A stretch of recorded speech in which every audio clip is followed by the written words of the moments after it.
Welcome to my review of P.O.W, Prisoners of War for the NES.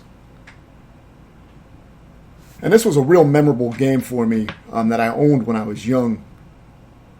And I always thought the atmosphere and music was awesome in this game. And it's got some of the best hits for an NES game. I mean, the way that the enemies fly in the air when you hit them and kick them is really fucking cool.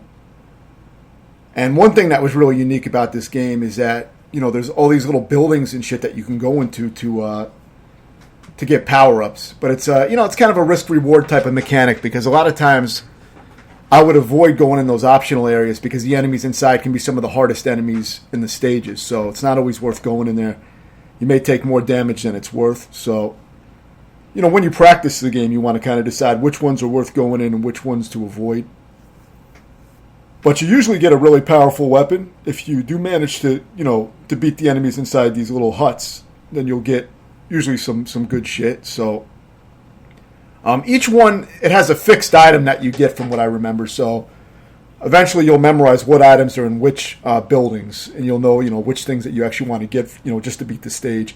You only have to worry about beating one stage at a time since you have unlimited continues. And if you lose all your lives, you will just start back at the beginning of the stage you last got to. So, there's no passwords or anything like that, but you can always start back at the beginning of the stage. So, you want to, at least practice and master each stage individually. You have about 2 or 3 lives, and you'll respawn right where you died with those 2 or 3 lives. I think occasionally you can earn a 1-up on points, if I remember right. I beat this one a while ago. All this footage is from my tutorial, which I'll link in the description. That has commentary that explains, all the strategies I use to beat the game. So you get knives. You have guns you can pick up. If you pick up the machine gun, you can even smack enemies with it, which is kind of useless. But it is a secondary option if you don't want to waste bullets. But it has such a short range when you smack the enemy. One thing that I really like about this game, I show most of the first stage here because it's a good example of how diverse the game is.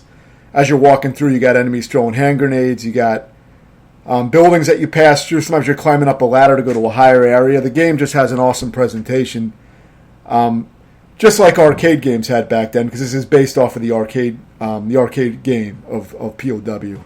This is a port of that game, but it's not merely a port. It's actually, I find this version to be better because the control feels a lot tighter than the arcade version. And they added quite a few extra bosses and shit in the game that weren't in the arcade version. Even, completely new areas that aren't in the arcade version. So, even though this one technically, has worse graphics from a technical perspective, I like this one better. I think this is a much better game.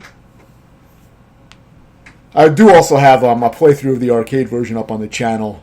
From the PSP port. So, if you want to see some footage of that, you can check that out, the full playthrough there.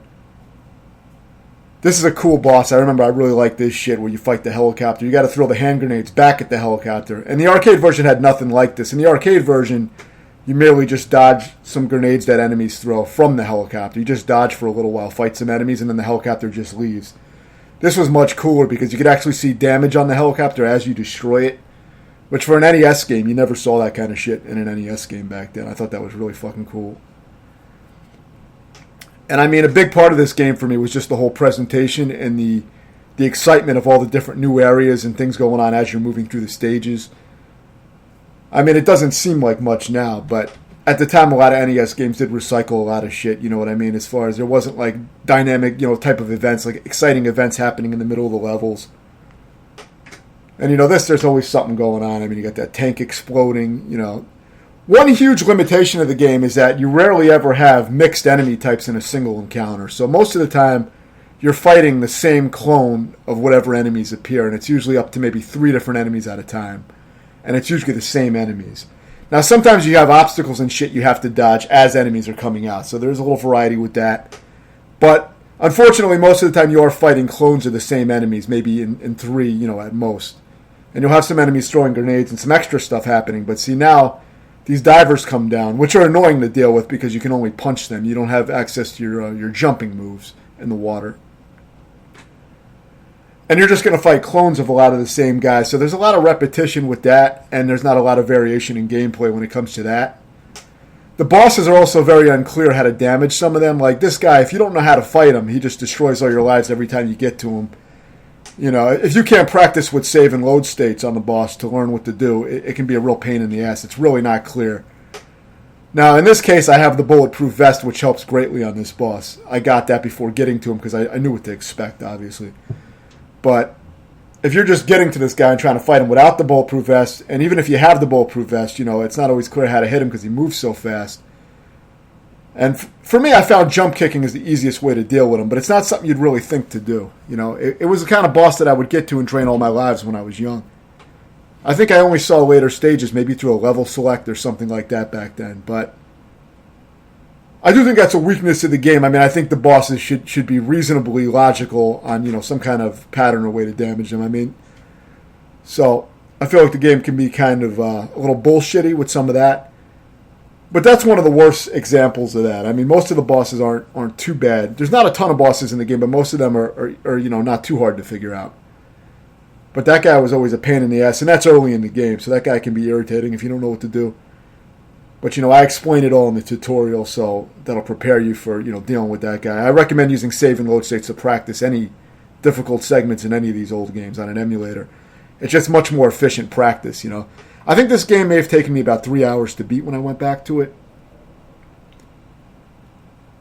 I went through both the Japanese version of this on NES and the US version. I don't know if there was any real differences between the two versions, but I do have a tutorial of one of them posted up on the channel. I believe it's the US version that I made the tutorial for. This guy, you mostly just dodge his attacks.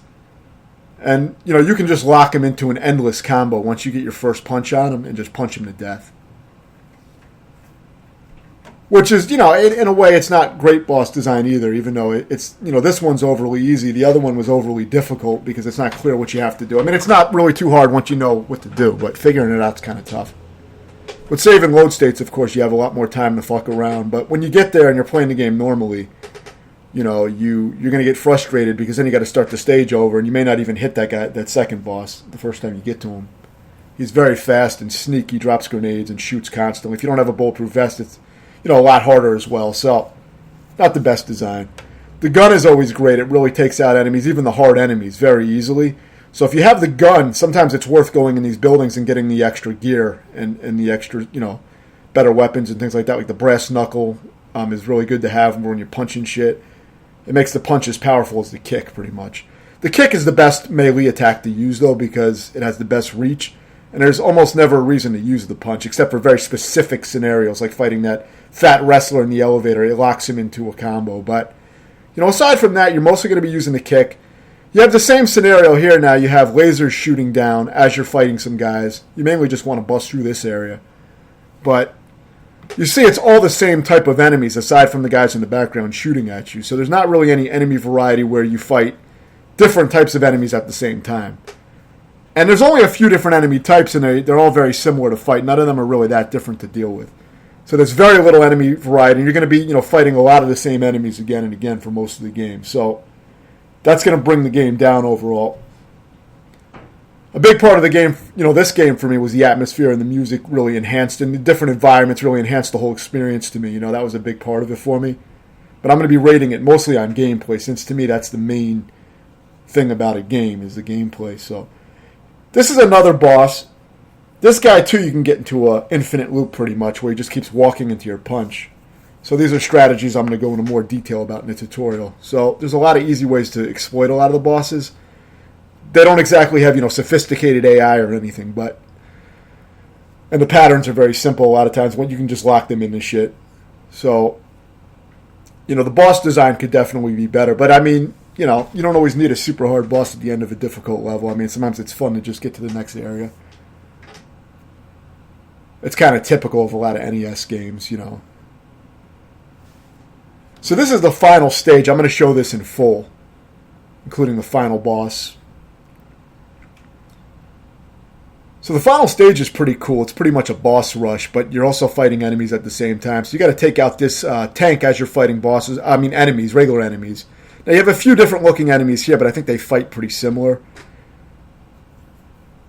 And they usually only come out like one at a time, so there's really not a hell of a lot of variety here, obviously, with the enemy types. I mean, you don't really ever see the enemy types getting mixed up too much. It's usually all the same type of enemies. But this part's really cool because you're dealing with the minions as you're trying to grab the grenades, which is a very cool idea, and it's a fun fight. Throwing the grenades at the tank when you get a chance and taking out the enemies. There's a lot of really cool scenes like this in the game, which make it really stand out.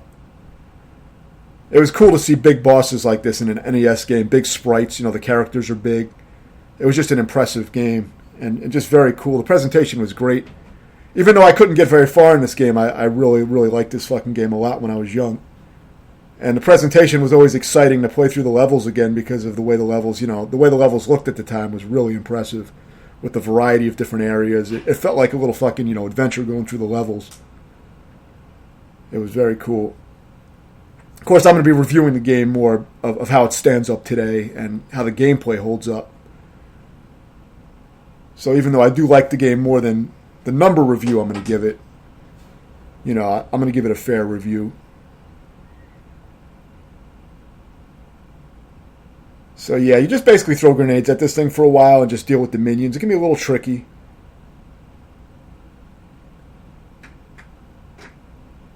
But it's a cool fight. I like the variety of having to deal with minions while you fight the boss. I mean, most NES games, you would just fight a boss. Most NES games wouldn't put minions or enemies during boss fights. So it's cool to see that, and the size, like I said, the size of the enemies in the tank is very impressive at the time. Of course, they had to put the black backgrounds because they didn't have enough console power to have detailed backgrounds with these kind of fights. So now you're going to fight some regular enemies, but it's mostly just a little setup for the boss fight, the final boss coming up.